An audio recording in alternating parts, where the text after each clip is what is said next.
So, as I said in the prayer, we are at the end of the book of Jeremiah. We're going to look at a really long section, Jeremiah 45 through 52. Wanted to keep these all together because I think they belong as one section. As I think Jeremiah has what is definitively the longest concluding section of any book in the Bible. There's some epistles, some letters in the New Testament where your concluding section will be a verse or two. Jeremiah's concluding section is 7 chapters. And so we're going to look at this all together. I think Jeremiah 45 through 52 is kind of like the appendix of the book of Jeremiah. That's those supplemental chapters at the end of the book that aren't required reading, but if you really loved the body of the book, you're going to gobble up the appendix. Well, Jeremiah is our appendix, and since we love Jeremiah, we're not going to skip over these last chapters, but we're going to look at what's inside of them. So walking through sort of the chronology of Jeremiah and the way the book is laid out, there's really, I think, a clear ending to the main body of the book. What we saw last week with the prophecies in the nation of Egypt. And so now we have this final supplementary material here that gives us a message from God to Baruch, judgments on the nations surrounding Judah, and then a final statement on the fall of Jerusalem, which I think then brings us to what may be the purpose and sort of a hidden purpose of the entire book of Jeremiah, the hope that we can receive from this book. So first we come to the short message to Baruch, Jeremiah's scribe. We are told that this message is put into the context of a story that we saw earlier in the book of Jeremiah. So Jeremiah 45 is actually in the midst of the time period of Jeremiah chapter 36. And if you don't remember right off the top of your head what happened in Jeremiah 36, but Jeremiah 36 was that story where God came to Jeremiah and he said, Jeremiah, I want you to take all the prophecies you've given up to this point. I want you to dictate them all to Baruch. And Baruch's going to write down all these prophecies. You're going to deliver them to somebody at the temple who's going to read all these prophecies out loud. And if you remember, the consequence of reading those prophecies out loud was that the king of Judah said, I need to kill Jeremiah. I'm going to track him down. I'm going to kill him. Not only am I going to kill Jeremiah, but I'm going to kill this little snake who worked with Jeremiah and copied down all of his prophecies. So in Jeremiah chapter 36, Baruch and Jeremiah went into hiding to try to survive the wrath of King Jehoiakim. Well, Jeremiah 45 tells us that while Baruch and Jeremiah were on the run and in hiding, the Lord came to Baruch with the following message, verses 3 through 5. You said, that is, Baruch said, woe is me, for the Lord has added sorrow to my pain. I am weary with my groaning and have found no rest. Thus you are to say to him, thus says the Lord, behold, what I have built, I am about to tear down, and what I have planted, I am about to uproot. That is, the whole land. But you, are you seeking great things for yourself? Do not seek them, for behold, I am going to bring disaster on all flesh, declares the Lord. But I will give your life to you as booty in all the places where you may go. And so the context behind Jeremiah 45 is probably based upon 2 verses that we add together when God tells Baruch, don't seek great things for yourself. Don't seek high positions of authority. And one of the reasons we think that Jeremiah might have been seeking high positions of authority is that when we take 2 Chronicles 34:8, which tells us who the governor of Judah was during that time period, which was a man named Manasseh, that his grandson was Baruch. So Baruch was the grandson of the governor of Jerusalem. So it very well may be just because of Baruch's family that maybe he had some political aspirations and hope for what he was going to end up doing maybe as a future governor of Jerusalem himself. The fact that Baruch was able to read and write, probably meant that he was being groomed for a position in government and in political leadership when he became an adult. But the Lord lets Baruch know that don't seek these things for yourself. Don't seek for high places. And Baruch was probably thinking at this moment, my chance of getting a high place is probably never going to have it happen. Because if you're on the run from the king, he's probably not going to make you the governor of the capital city like your grandfather. So the Lord tells Baruch that you're going to have hard times that are coming, but I am going to give you a reward, and that reward will be your own life. You will not die in the midst of these wars and battles and famine. And one of the things that I think is really interesting in these couple of verses is that when the Lord speaks to Baruch and he says, basically, I know these woes, I know your hard times, that God follows that by saying, I'm uprooting what I've planted. I'm destroying this land. And I think this is God's way of saying, Baruch, this pain that you're going through right now because you had these dreams for your life and they're being dashed? Well, look at what I'm going through as God. I planted these people in this land. I had plans for them to be my light to the nations, and all of that is ruined. So what you're going through, Baruch, in your pain and your sorrow over what you had hoped would happen in your life, I, the Lord, am experiencing the same grief and the same sorrow as well due to what's happening to my people. So if we want sort of maybe try to find a similar illustration in our own lives of what the pain of God might be going through during this time period, I think what we're seeing is Baruch, that the pain that the Lord was experiencing was the type of pain that someone might have of saying, I got this great career goal, so I'm pushing in my whole life to get toward that career goal, and then all of a sudden it's dash, and I'm never going to reach that goal. That's the same type of grief that God had in the loss of his people. And there's probably a reason why Jeremiah 45 is not placed next to Jeremiah 36 where it occurred. And the most likely reason is that Baruch is adding this little part as an epilogue on the end, just as an illustration to say, you know what, God's word, his promise that he made to me, faithful. Because I'm able to compile the entire book together because I wasn't only there at the middle of the story in Jeremiah 36, but I was also at the end of the story in Jeremiah 43, 44, 45, and on in order to compile this entire book together. So the placing of Jeremiah 45 where it is meant to show us the faithfulness of God to his word, the faithfulness of God to Baruch to fulfill his promise that in the midst of all this war and destruction, one man who didn't die was Baruch. Baruch was there to record what would happen with with Jeremiah and the exiles in Egypt. Baruch was there as God had protected his life. So this chapter highlights God's faithfulness in his word to Baruch. And now we have in Jeremiah 46 through 51 a very similar section to what we saw in Isaiah. We have a section in Isaiah that we called Oracles Against the Nations. Well, Jeremiah 46 through 51 is Jeremiah's oracles against the nation.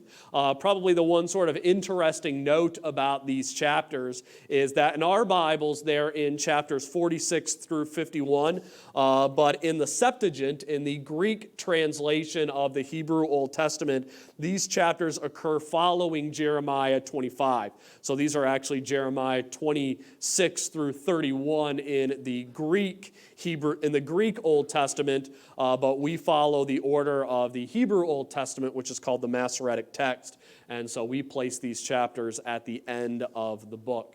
And there's one thing I want to note before we start to list off who all of these nations are and what God says about them, is this is sort of a little bit of a different list than one that we normally have. Normally these lists are pretty narrowly focused on enemies of Judah and on what these nations did against God's people during their days. And we have a couple of nations that are going to be in there that, as far as we know, had very little to do with Judah.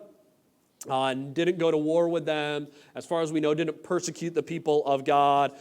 So this really isn't judgment on the nations who attacked or were enemies of Judah, but more a rejection of all of the people who probably had some opportunity to hear about the God of Israel and had all rejected him. So we're going to have a couple of nations that almost makes you want to scratch your head and say, what are they doing in this section?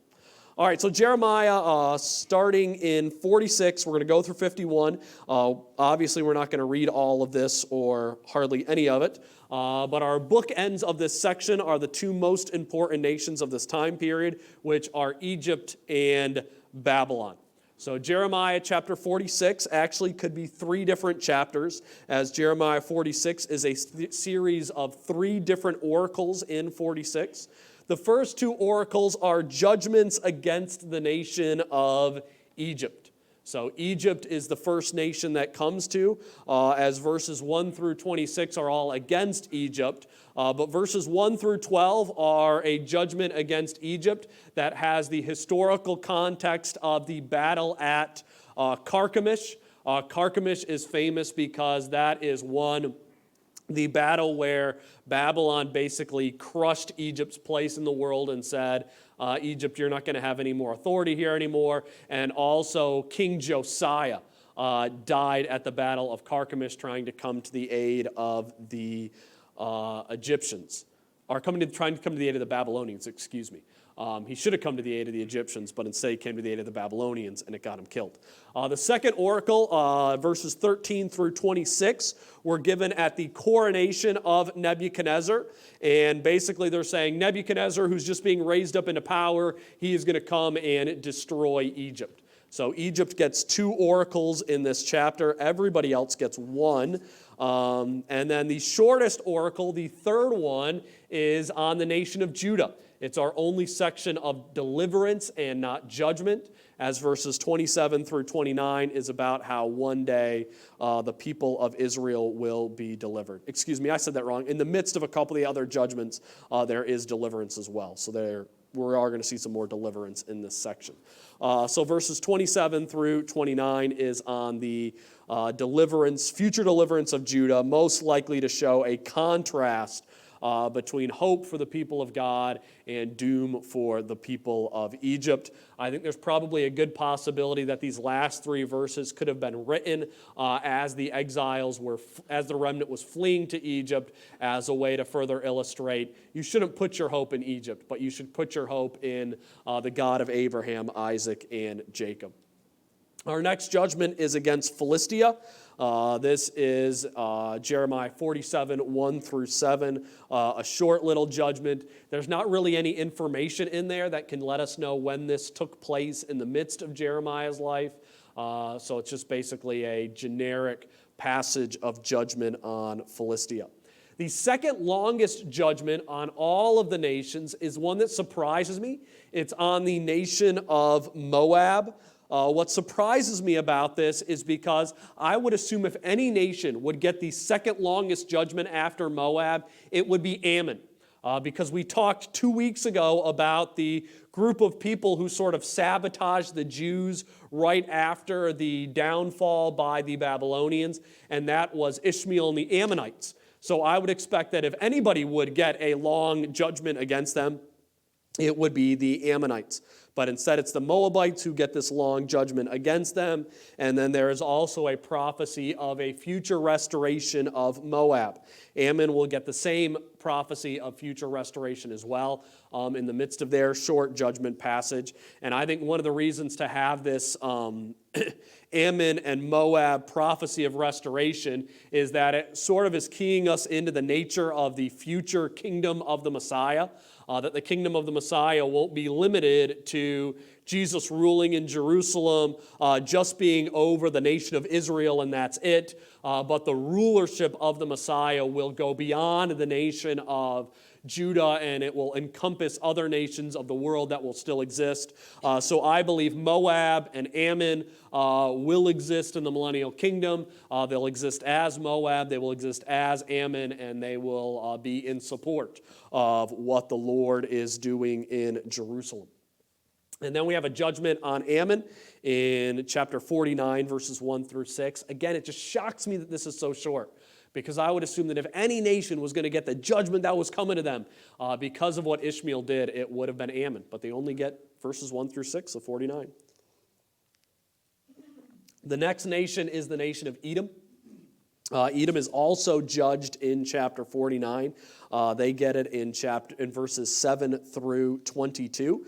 This is interesting because based on the wording and the form of this prophecy is that it doesn't really align with what Jeremiah wrote. It doesn't use his syntax and verbiage. It actually lines up with the book of Obadiah.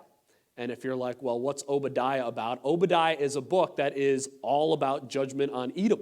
And this little section lines up perfectly with Obadiah's prophecy on Edom. So probably a couple of things could have happened. Jeremiah could have read Obadiah's judgment and done another one based upon Obadiah's. But I like to think that maybe when the judgment came for Obadiah's time, that maybe Jeremiah called in a pinch hitter, the guy who was the expert on Edom, and maybe Jeremiah asked Obadiah to write a second prophecy of judgment on Edom, and this is where we have it here. So I like to think, maybe this is just because I like those Marvel movies where they bring all the superheroes together, and maybe I just imagine a couple of the prophets coming together and Jeremiah being like, Obadiah, why don't you write this prophecy for me against Edom? So there could be a possibility that Obadiah wrote Jeremiah 49, verses 7 through 22, based upon the wording that is there, or Jeremiah adapted what Obadiah already wrote.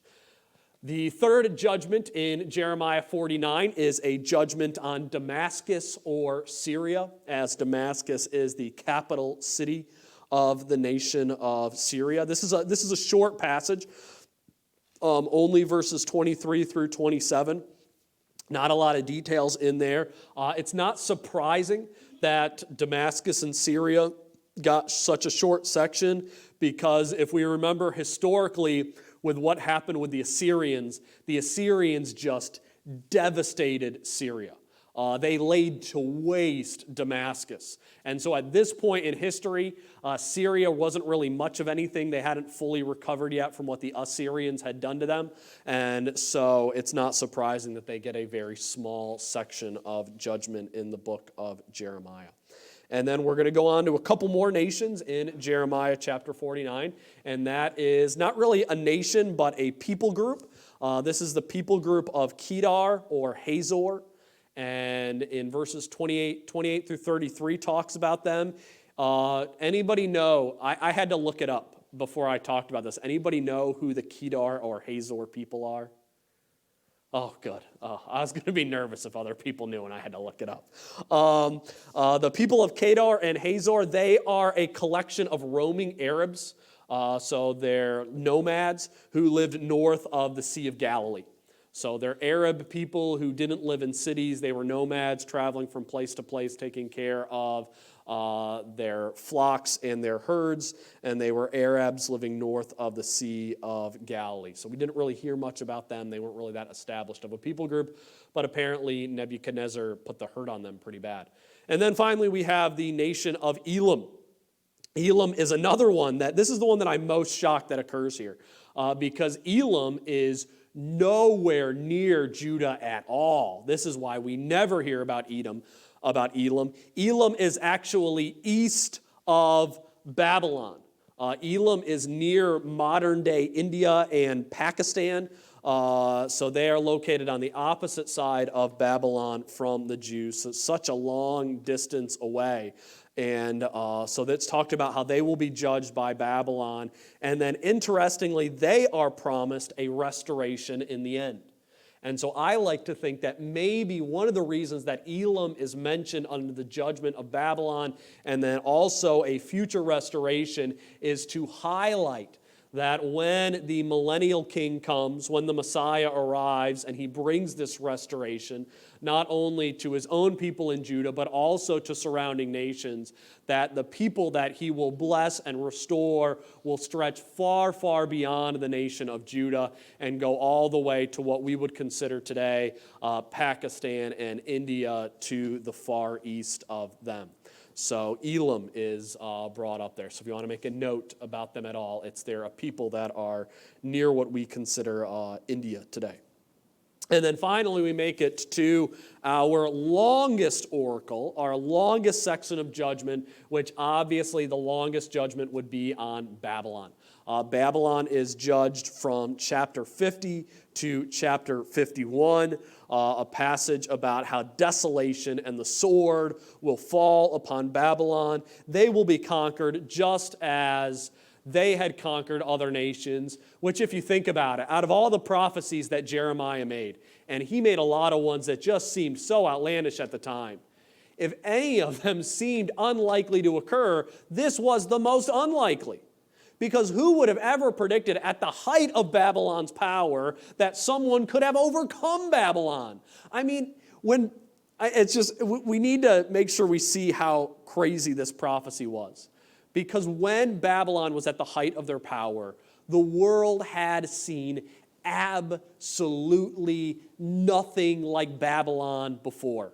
What the Egyptians were able to accomplish, what King David was able to accomplish, what the Assyrians were able to accomplish, all of that was nothing in comparison to what Nebuchadnezzar and Babylon had done. And if you were living in that time period, the one thing you would have thought would have been, no one will ever be able to beat this. The Babylons will rule forever. But through the prophecy of Jeremiah, and if we remember, he had a couple of prophecies about the Babylonian Empire lasting 70 years or 3 generations, which is exactly what happened. He talks about their destruction here, which is just, it's amazing. It is outstanding fulfilled prophecy at the end of Jeremiah. And then I love chapter 51, verses 61 through 64, because I just find it, for historical purposes, I just find this a little fascinating as Jeremiah talks about how this oracle against Babylon is to be read in Babylon. So I just want to read this. Then Jeremiah said to Sariah, "As soon as you come to Babylon, then see that you read all these words aloud, and say, 'You, O Lord, have promised concerning this place to cut it off, so that there will be nothing dwelling in it, whether man or beast, but it will be a perpetual desolation.' And as soon as you finish reading this scroll, you will tie a stone to it and throw it into the midst of the Euphrates. And say, 'Just so shall Babylon sink down and not rise again, because of the calamity that I'm going to bring upon her, and they will become exhausted.' Thus far are the words of Jeremiah." So I find it just fascinating that Jeremiah writes out this prophecy with Baruch and then gives instructions on what should happen to it. I just find it just a really cool note that, we need to take this prophecy, take it all the way to Babylon, read it aloud, and then throw the prophecy into the river and have it sink. And basically, the main part of the prophecy is that when Babylon falls, Babylon will be one empire that we will never see repeated again. There will not be a second Babylonian empire. They will never come back up to power again. And what have we seen in world history? There ain't never been a second Babylonian empire. They have never come close to having a second major place of dominance in the world. The most powerful Babylonian that we have seen since Nebuchadnezzar was Saddam Hussein. And Saddam Hussein, he ain't never a world power. The one time he tried to take over another nation was Desert Storm 1, and that did not end very well for him. So the Babylonians have never been able to rise up again as fulfilling the prophecy of Jeremiah, which is still being fulfilled to this day. And now we arrive at Jeremiah 52, the end of the book. Much of Jeremiah 52 is based on 2 Kings chapter 25. So there is a lot of sort of theory about how 2 Kings 25 developed in comparison to Jeremiah 52. Which one came first? Maybe Baruch was involved in the composition of 1st and 2nd Kings. Who knows? Or maybe 1st and 2nd Kings came first, and Baruch took that account and adapted it for his book. Also, another theory, and this is one that I kind of like, and that is Jeremiah was a whole book at the end of chapter 51, and that was it. And then years later, somebody reading 2 Kings 25 and Jeremiah 1 through 51 reads those two together, and they say, at the end of 2 Kings 25, look at how amazing it was that everything Jeremiah predicted, we saw fulfilled in 2 Kings 25. And so then they added 2 Kings 25 onto the end of Jeremiah as sort of a way so that everybody could be keyed in on seeing how Jeremiah predicted what was fulfilled at the end of 2 Kings 25. We're not sure. It's just that it's really odd the way that it comes here at the end of Jeremiah. I think it does have a specific purpose in the book, but it's tough to say how it came into here. So what's in Jeremiah 52? Well, verses 1 through 27 describe the siege on Jerusalem, which we saw earlier in the book of Jeremiah. So it describes the siege of Jerusalem and the death of Zedekiah. If we remember, just to go over it real quick, Zedekiah died when he tried to escape from Jerusalem. He fled outside a back gate, ran into the desert. The Babylonians ended up tracking Zedekiah down, bringing him face to face with Nebuchadnezzar. Nebuchadnezzar allowed Zedekiah to watch his sons be killed before his eyes. And then as soon as Zedekiah's kids were killed, they blinded Zedekiah, and then he was put in chains and sent off to Babylon. So that is what happens when you stab Nebuchadnezzar in the back, as Zedekiah did. Your children are killed, and you're blinded and sent to be a slave for the rest of your life. And then it talks about the destruction of the temple in Jerusalem.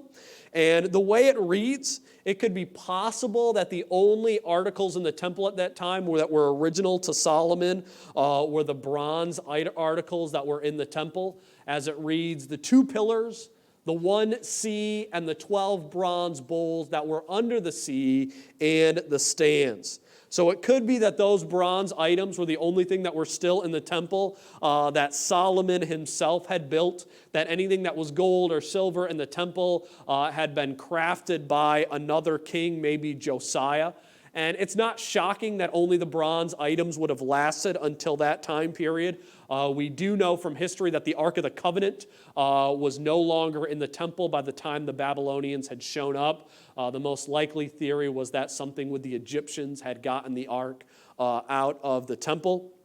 But most likely it was probably that from the end of Solomon's day up until the time where the temple was destroyed by the Babylonians, that one of the wicked kings of Judah had decided, oh, I got all this gold and silver in my temple. It's not doing me any good sitting in this temple. I don't believe in the God of David, so I'm going to take this gold and silver out of there and use it for my own purposes and sell it, use it maybe to appease another kingdom, and that's why the gold and silver of Solomon is not there at the time period of the destruction of the temple. I think it's just a sad note of what happened to the temple over the years, that it had been plundered by probably by David's own sons. And then we have a sort of another sad note about the state of Judah during this time period. As we read about the counting of the exiles in verses 28 through 30, we read, "These are the people whom Nebuchadnezzar carried away into the exile. In the 7th year, 3,023 Jews. In the 18th year of Nebuchadnezzar, 832 persons from Jerusalem. In the 23rd year of Nebuchadnezzar, Nebuzaradan, the captain of the guard, carried into exile 745 Jewish people. There were 4,600 people in all." So we read that 4,600 Jews had been taken and brought into exile to Babylon. And what should be emphasized here is that 4,600 people, that's not a lot of people. I mean, if you think about it, we have churches in America that have well over 4,600 people. It's a small group. And also the way Jeremiah reads at the end is that after the exiles are gone, and after people who had been killed in the battle, Judah was relatively unpopulated. There weren't very many people there at all, which sort of highlights how many people would have been killed during the conquests of Assyria in Israel and then the Babylonians in Judah. So it's a very sobering reality of the high price of sin, looking at the number of God's people who died during that time period. But I think the main purpose of Jeremiah chapter 52 is to end with hope. And that is saying, while it looks like we have no hope during this time period, as it looks like things could not be any darker than they could be, there is still hope for the people of God. And it's tough to see, but the hope is in verses 31 through 34. Oh, sorry. Point there that I missed in the notes. The number of exiles in the population of Judah was shockingly small. So if you didn't fill in those blanks. So a shockingly small number of people were left in Judah. All right, Jeremiah 52, 31 through 34. Now it came about in the 37th year of the exile of Jehoiakim, king of Judah.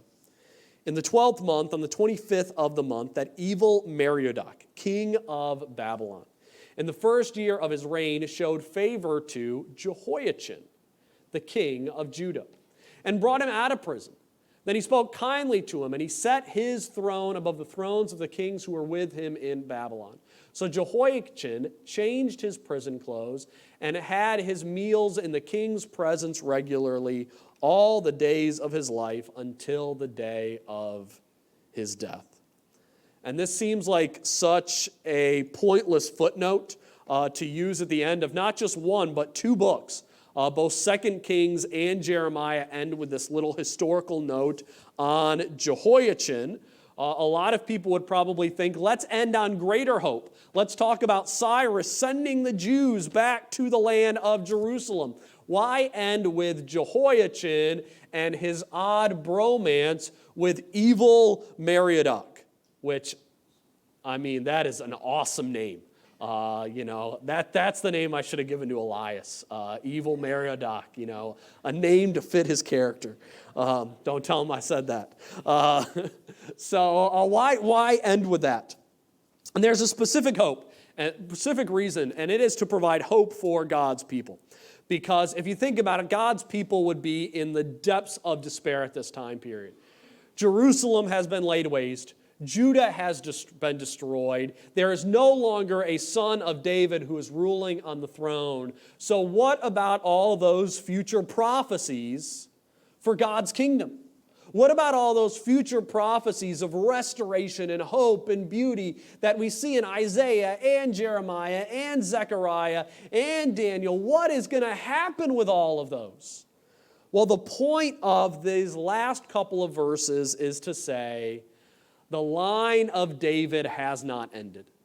The line of David still has children in it who are having children, and the hope for the messianic line is still alive. So Jehoiachin is the direct ancestor of David, not Zedekiah, his uncle. And so Jehoiachin has been uplifted, and Jehoiachin will have children, and so the line of David will still endure. And so I think from our perspective, I think you could say possibly that the entire book of Jeremiah could be all about Jeremiah 52, verses 31 through 34. And I say that because one of the main points of Jeremiah is that God is faithful to fulfill his prophetic word. Jeremiah is filled with prophecies. No one delivered more prophecies about events that were fulfilled in their lifetime than Jeremiah. Jeremiah had more prophecies fulfilled about his own days than any other prophets in the Bible. So if any prophet could say, I know based upon what he said that God is faithful to his word, it is Jeremiah, because he had prophecy after prophecy after prophecy fulfilled. And it's remarkable because we know the book of Jeremiah is ancient, and it really goes back to that time period. So he was really predicting all of these things. So how can we know that God will be faithful to fulfill his promises on the Messiah when things look so bleak. We know that God will be faithful to fulfill his promises of the Messiah because Jeremiah is a confirmation about that because of the way that God fulfilled his promise during the days of Nebuchadnezzar and the Babylonians. So God is coming to the Jewish people with his most faithful prophet who would have the most fulfilled prophecies in their darkest hour when they think this would be the end of the line of David, to say to them, keep the faith. This isn't going to be the end of the line of David. I fulfill my word. I fulfill my prophecies.